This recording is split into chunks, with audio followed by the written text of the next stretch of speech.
Patrick Barrett loves working as a machinist at Moog Incorporated. But at 33, he is among the younger people in his field at the Elma-based motion control company.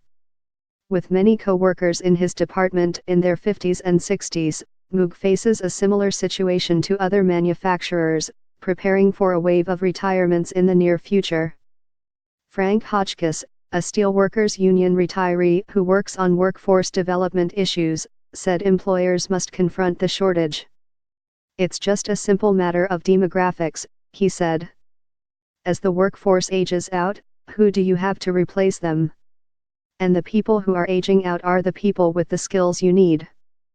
A labor market study commissioned by Invest Buffalo Niagara, a business recruitment group, said that over the next decade, about 1/5 of all jobs across the region could be impacted by retiring workers. Manufacturing could be among the hardest hit sectors, because it has more older workers than almost any other industry in the region, and the smallest proportion of younger workers. This poses a threat to the industry, which will need to fill job openings and maintain operations and productivity over the next decade, the report said. A different study a few years ago estimated 17,000 manufacturing jobs in the region might have to be filled by 2020. Nationally, it's projected 3.5 million additional manufacturing workers will be needed over the next 10 years, but that 2 million of those positions will go unfilled due to a lack of skilled workers. How did the region end up in this spot? There is no single reason, but people familiar with the skills gap issue point to a few factors. Factory shutdowns of decades past made manufacturing a less appealing career option. High schools have emphasized the college track for students over blue-collar careers. Meanwhile, as veteran workers march toward retirement, companies are scrambling for new hires. The skilled trades are going to be hit very hard in retirements, not just in manufacturing but also in construction, said John Slenker, regional economist for the State Labor Department. Bracing for Great Tsunami.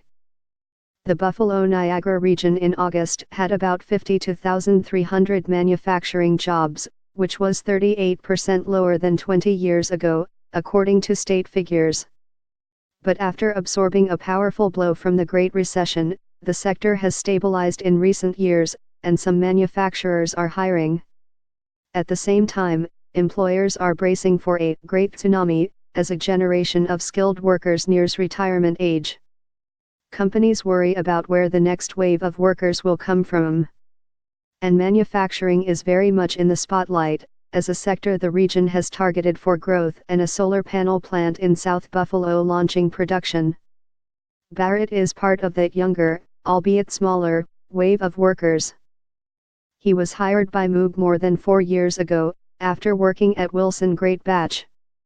Barrett makes parts for aircraft like the B-22, thriving on the attention to detail the work requires.